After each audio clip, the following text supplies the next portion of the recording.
backgrounder ng the playground. So medyo nakaka-intriga. Ano po, parang ito po ba'y sa parke? Ito po ba'y scenario? O ito po ba'y what is it? So kay Direk Ronald Refer, siguro may maiksi lang po. A question to Direk from our friend from the Manila Times, Belly Otortes. Direk. Thank you for that wonderful question. Okay. The movie is entitled The Playground. It's about the story of, actually family drama to. Tapos may conflict ng mga kids. Nakakapan ako. May dalawang brothers dito na separated. Tapos yung mother, medyo magulo yung situation. Battered wife and all. Yung isa, anak ng foreigner.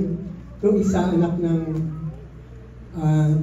Pinoy dito. Ngayon,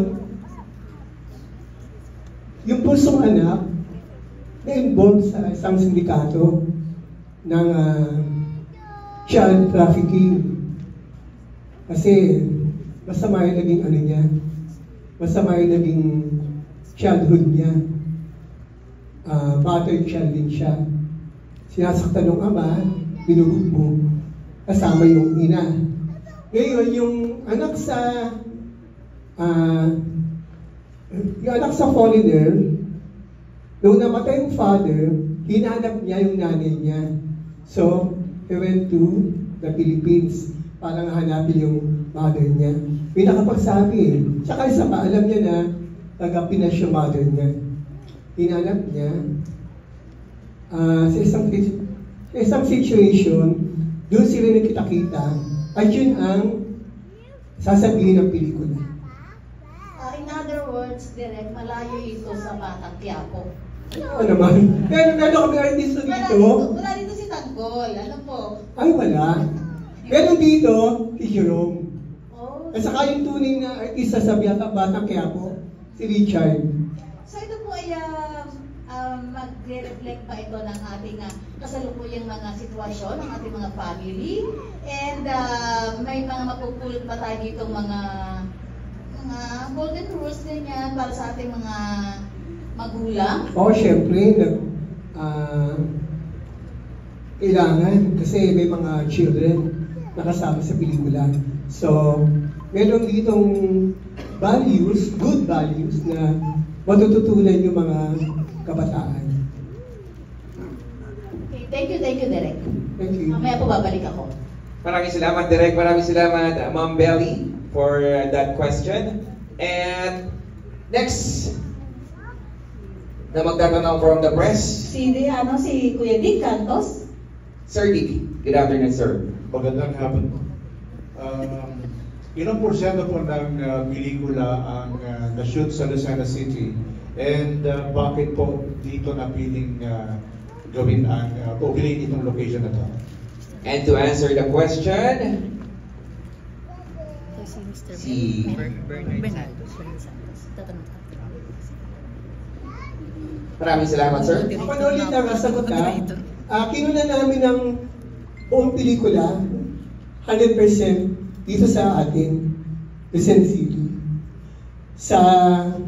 We shot in Gawad Kalinga, Talaw-Talaw, tapos isang part of here in Lucena, sa part sa Cathedral, sa market. Bakit po ito ang napili niyo location? Unang-una, taga rito ako. So, might as well, i-promote ko yung yung aking bayan, di ba? Secondly, yung mga talents ko, they were all from here. So, hindi mahirap kapag may shooting kami. Dito lang sila, so madaling mahihila. And the same way, yung aking lead actor, taga rito rin. Saka yung producer ko. Salamat po. Thank you po. Maraming salamat, Sir Dick from Radyo Pilipinas Lucena. And thank you, Direk. Ang next na magtatanong po ay si Mr. Bernard Santos from PMPC. Sir Bernard, your question, please. Magandang gabi. Gusto ko po muna malaman, sino yung dalawang bidang lalaki dito, yung magkapatid? Ang dalawang bidang lalaki. Si Jeffrey, saka sino yung po yung isa? Wala po siya dito, wala po. Sino yung gumanap na mother mo naman? Dito po. Ayun. So, bilang mga bida dito sa pelikulang ito, ano yung mga unforgettable experience nyo habang ginagawa ang pelikulang ito?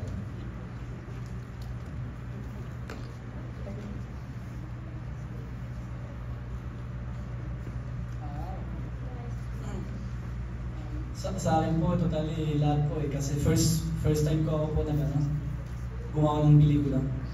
So para sa akin po, lahat. Lahat po. Para doon naman sa gumanap na mother.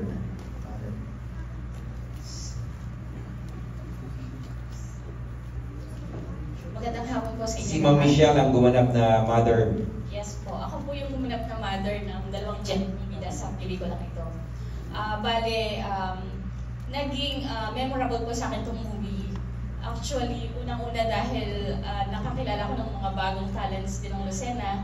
At bilang ito yung pangalawang movie na nagawa ko under the direction of Direk Ronald Draper. So masasabi ko, compared sa una ko nagawa, medyo iba yung naging role ko dito. Unlike yung sa una na kontrabida role, medyo challenging kasi mas more on acting ko talaga. Dito lumabas yung luha ko sa pelikula po na ito. Okay. Okay. Sir Bernard, any follow-up question? Follow-up question lang kay Direk Ronald. To Direk. Direk, paano mo hinati-hati yung mga yung cast para dito sa pelikulang ito para lahat ay mabigyan ng kanya-kanyang moment? Actually, mahirap para sa amin na mag-shoot. Kasi Monday to Friday, may school yung mga bata. So we have 2 days, yung weekends, para mag-shoot. Ngayon, dun sa division ng bawat bata, actually, magkakasama halos sila lahat na mag-eksena. So, minsan may mga absent, dadayain namin yun. Kukunan namin sila sa ibang shooting days. Meron naman, syempre, gusto kang pakiramdam. So, ano na naman kami doon?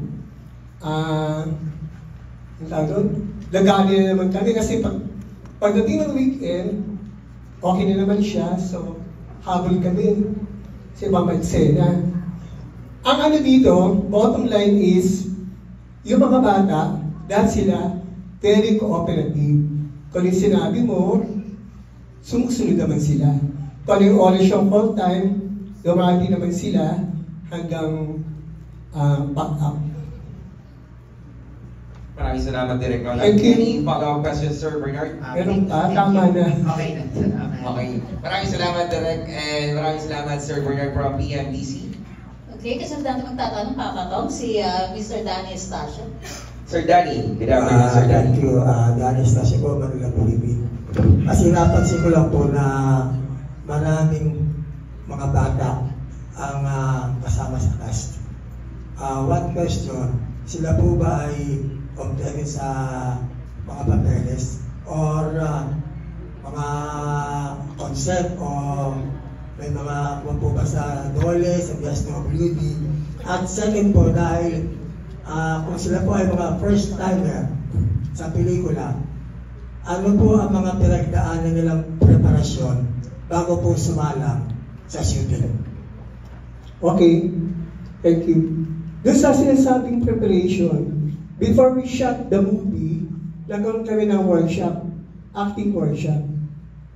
Medyo matagal din yun para nga maintindihan nila yung role nila. Kasi siya mabigat eh. Kasi child trafficking, di ba? Biyag sila ng mga sindikato, so medyo delikado yung mga sena. Doon naman sa tanong na about the Dole, syempre concerned kami doon. Kasi mga bata to, di ba? Pero we started working at 10 o'clock in the morning. Pero tapos namin mga 5. The most is 5 o'clock. So, walang ano doon.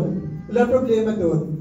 Kasi ang Dole, maipit lang sila kung the whole day or abutin ng gabi yung mga bata.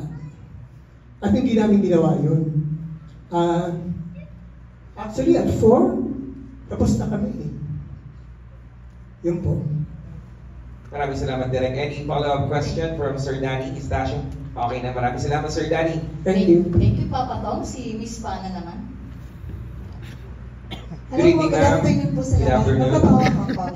Fanny Robles po from Cool FM 101.5, radio broadcaster and commentator. And DCME 1530, ang Radyo Uno from National. Okay, good afternoon sa inyong lahat. Advance congratulations, Direk, and the rest of the team. And of course, kay Kagawad Alfred, ano po.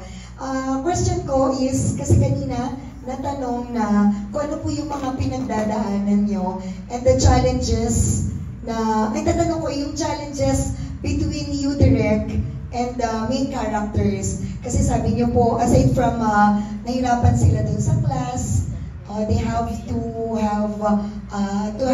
to attend the shoot, okay? So ano po yung mga challenges and yung mga hindrances na na-overcome niyo po habang ginagawa ang movie? Okay, Ang thank you. film. Actually, tinatanong ko sila kung ano yung convenient time for them para mag-shoot. Kasi nga mga estudyante, hindi ba?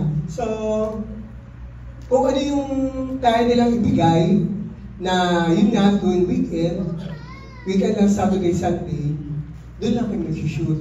Pero meron kami mga ano eh, meron kami mga ginawang reshoot. Kasi meron mga hindi maganda doon sa mga nauna naming BOP. So we had to reshoot. Ngayon, meron mga days na kunyari holiday or wala silang school, kinukuha na namin yun right away para mabilis. Yun. Tapos yung, pero talagang no kapag may school. Ayoko din doon kasi ma-affectan yung pag-aaral ng mga bata. So, we have Saturday and Sunday, okay na yun. Kasi yung whole day na yun, the 2 days na binibigay nila, marami na kami nagagawa doon. Kasi nga, like I said before, lahat sila cooperative. Thank you. So yung availability lang talaga nila, Direk, ang nasusunod. Ano po?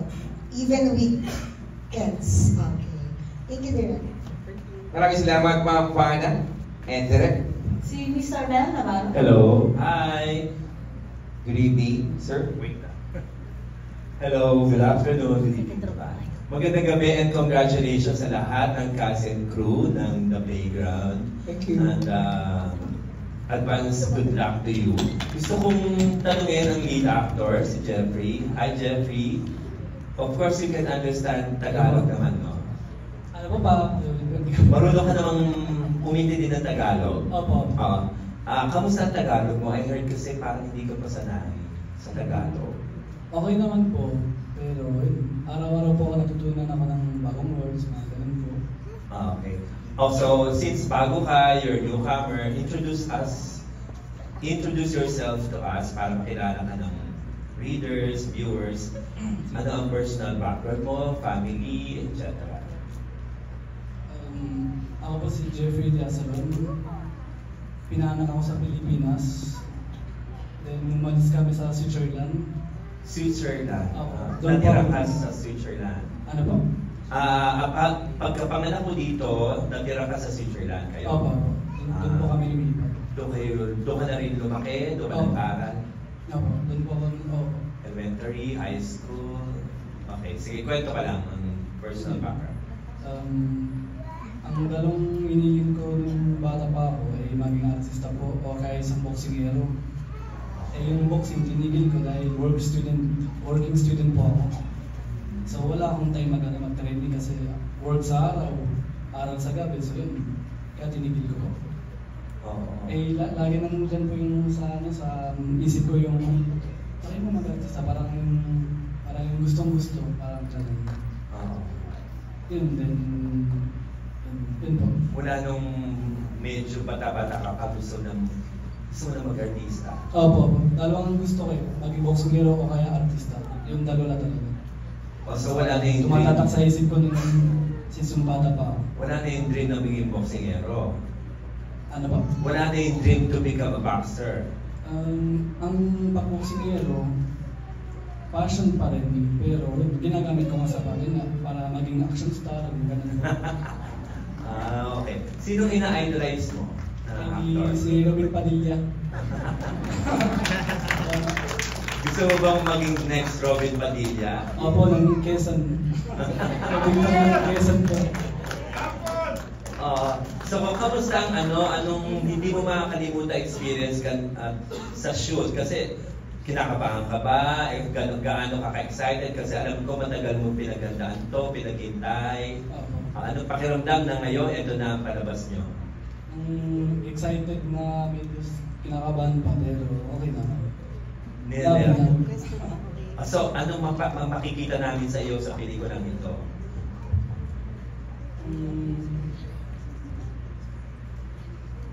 Kami po lang. Hindi, ibig sabihin, handa ka na bang ma-appreciate, mahusgahan ng mga lalo na kababayan mo dito sa Lucena? Yun, yung mga action ko po, yung pagka-taekwondo ko, boxing, tapos yun po, yung acting ko din. So na-apply mo yung pagiging action star mo dito? Oo.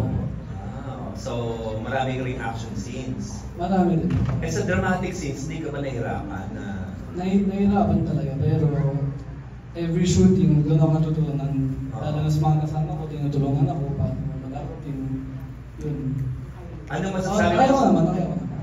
Ano masasabi mo sa mentor mo na si Direk Ronald for your first movie? Nabida ka, binigyan ka ng great experience, exposure, kasi hindi lahat nabibigyan ng pagkakataong magiging sa pelikula. Ayun, maraming salamat kay Ronald Rafael, kay Direk. Kasi yun nga, binibigyan ako ng opportunity na matupad ang pangarap ko. Gusto mo na bang magtuloy-tuloy sa pag-artista? Opo, sana po. Thank you, Jeffrey. Congrats. Salamat din po. Gusto ko lang tanongin siguro mga 5 sa kids, kung sino ang gusto mag-volunteer sa kids or sa teens. Sino na lang gusto mag-volunteer? Ano ang natutunan ninyo sa workshop with Direk Ronald na na-apply ninyo sa movie? Volunteer. Salamat, Jeffrey. And kasi marami kayo, so 5 na lang mag-volunteer. Ano natutunan niyo sa workshop na na-apply ninyo sa movie? We are si Lala. Go. Natutunan ko pong umiyak, natutunan ko pong maging masaya, like, alam po, maging sisa. Tapos, maging ano na? Si Sisa. Maging pa ba dito? Natutunan ko pong umiyak, hindi ko po pinipilit sarili ko. Like, normal po sa akin umiyak dun sa pelikula, which is role ko din pong umiyak. Okay. So si Lala paiyakin ng paiyakin dito. Number 2. Your name is? Si Cassie. Ang natutunan ko pong maging umakting,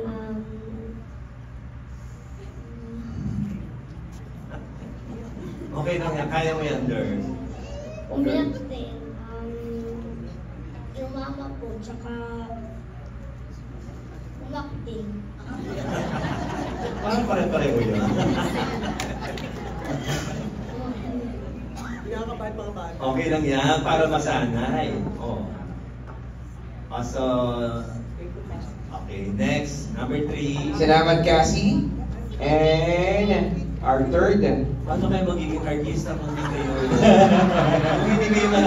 damay ko na to. Oh, and the winner.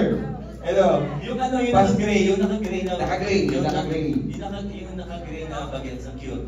Ayan. Ayan, Ayan. yung bata, yan. Your name is? Child actor na potential, cute. What's your name? Jacob S. Esteron. Ano Jacob. natutunan mo? Mag-acting. Ano ginawa mo dito sa movie? Jacob, ano daw ang ginawa mo sa movie? May coaching ka direct eh. Dapat mo ng coaching. Mag-drama daw, sir. So gusto mo ba talagang maging artista? Opo. Bakit? Ba't may coaching ka direct? Napaka-supportive ni Direk. Sige, may potential naman. So, sino ba last? And our fourth, sino nga ating kaapat? Ayan. What's your name? Your name is si Duday. Magandang hapon, Duday.